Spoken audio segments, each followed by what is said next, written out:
उस mobile phone को आपसे छीन लिया जाए और मोबाइल फोन इस्तेमाल करने के लिए आपको सजा सुनाई जाए, या फिर आपको नौकर बनाकर गलती किए बिना ही 10 सिपाहियों से पिटवाया जाए। तो दोस्तों, ऐसी ही हालत लगभग 200 सालों तक हर हिंदुस्तानी की थी और इन्हीं जुल्मों के खिलाफ आवाज उठाने के लिए कई सारे वीर योद्धा आगे आए। लेकिन देश के लिए इतना कुछ करने के बावजूद क्यों रानी लक्ष्मीबाई के परिवार को अपना ही महल देखने के लिए पैसे देने पड़ते थे, और क्यों भगत सिंह का परिवार उनके शहीद होने के बाद गायब हो गया? इतना ही नहीं, आज की वीडियो में जब हम आपको देश के शहीदों के परिवारों का हाल दिखाएंगे तो आप अपने दांतों तले उंगलियां दबाने पर मजबूर हो जाएंगे। दोस्तों, वैसे तो हमारे देश की आजादी के लिए कई सारे वीर सपूतों ने आजादी का पहला कदम बढ़ाया, लेकिन क्या आप जानते हैं कि वो कौन था जिसने सबसे पहले देश की आजादी के लिए आवाज उठाई? जी नहीं दोस्तों, हम मंगल पांडे की बात नहीं कर रहे हैं। हम 1855 में ही आजादी की पहली नींव रखी गई और इस लड़ाई को लड़ने वाले कोई और नहीं बल्कि संथाल टोली के लीडर सिद्धू और कन्हू मुर्मू थे। वैसे क्या आपको पता है कि देश की राष्ट्रपति द्रौपदी मुर्मू भी इसी ट्राइब से बिलोंग करती है? इस ट्राइब के लोगों ने मिलकर अंग्रेजों के खिलाफ आवाज उठाई और फिर यहीं से असली आंदोलन शुरू हुआ। फिर आता है मार्च 1857 का दिन। रविवार की तपती दोपहर को हजारों की तादाद में अंग्रेजों की सेना खड़ी थी और उनके सामने सीना तान कर मंगल पांडे देश की आजादी के लिए हंसते हुए खुद को कुर्बान करने को तैयार थे। लेकिन क्या आपको मालूम है कि जिस वीर मंगल पांडे ने पूरे देश के सीने में आजादी की चिंगारी लगाई, उस मंगल पांडे का परिवार आज कहाँ है? असल में मंगल पांडे के परिवार की 5वीं पीढ़ी चल रही है। वैसे तो उनका परिवार राजनीति से ताल्लुक नहीं रखता है, लेकिन 2019 की लोकसभा चुनाव के बाद मंगल पांडे के परिवार वाले मोदी जी के साथ दिखाई दिए। हालांकि इससे पहले मंगल पांडे के वंशज सिर्फ और सिर्फ अपनी नाराजगी जताते हुए नजर आते थे। फिर चाहे वो अपने पूर्वज मंगल पांडे से जुड़ा उत्सव मनाना हो या फिर आमिर खान की मंगल पांडे जी पर बनाई गई फिल्म पर अपनी टिप्पणियां देना हो, जिसे लेकर काफी विवाद हुआ था। लेकिन मंगल पांडे जी की मौत के बाद आजादी की चिंगारी बुझी नहीं बल्कि और तेजी से लोगों के सीने में जली, जिससे न केवल पुरुष बल्कि महिलाएं देश की आजादी के लिए कुछ भी कर गुजरने को तैयार हो गई थी। और इसका सबसे बड़ा उदाहरण हम रानी लक्ष्मीबाई के रूप में देख सकते हैं, जिनके पास ना ही पैसों की कमी थी ना ही किसी और चीज की, लेकिन फिर भी उनके लिए सबसे पहले देश था। तभी तो मंगल पांडे ने अंग्रेजों के सामने विद्रोह किया, तो उस दौरान भारत के कई हिस्सों में ये ज्वाला जलने लगी। हर कोई अंग्रेजों के विरोध में खड़ा हो गया और रानी लक्ष्मीबाई की तलवार ने तो कई अंग्रेजों के सिर धड़ से अलग कर दिए थे। लेकिन जब उन्हें ग्वालियर जंग का परिणाम समझ में आ गया तो उन्होंने अपने बच्चे को सबसे पहले अपने से अलग किया ताकि वो सुरक्षित रह सके। पर आज उसी का नतीजा है कि रानी लक्ष्मीबाई के शाही परिवार को अपने ही पूर्वजों का किला देखने के लिए टिकट खरीदनी पड़ती है, क्योंकि गुमनामी में जीने के कारण उनके बेटे दामोदर राव को अपना जीवन गरीबी में ही बिताना पड़ा। लेकिन जाने से पहले वो अपने बेटे लक्ष्मण राव को इंदौर भेज देती है, जहां लक्ष्मण राव अपनी पूरी जिंदगी एक टाइपिस्ट का काम करते रहे।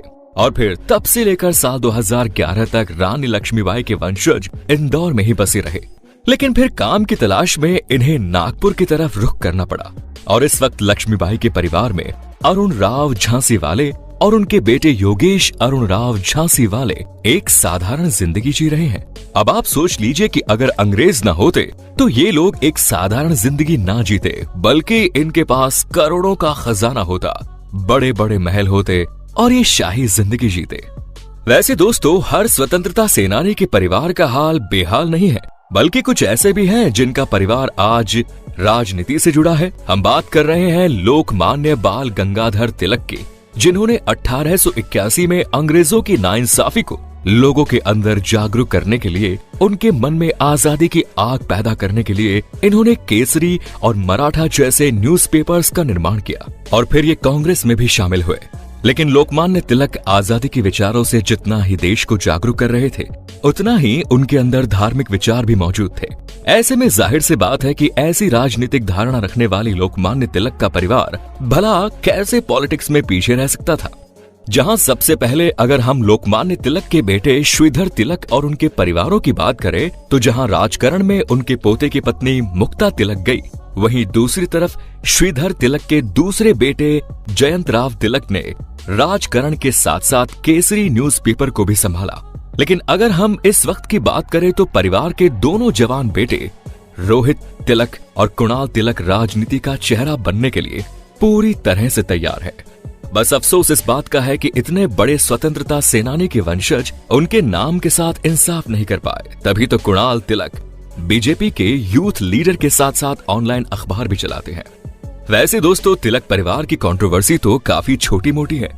एक परिवार तो शुरुआत से ही कंट्रोवर्सी का हिस्सा बना हुआ है। जी हाँ, आपने बिल्कुल सही अंदाजा लगाया। हम बात कर रहे हैं गांधी परिवार के बारे में, क्योंकि गांधी जी के 4 बेटे और उनका 154 लोगों का परिवार आज पूरी दुनिया में फैला है। लेकिन सबसे ज्यादा सुर्खियां बटोरने वाली थी इनकी 2 परपोतियां।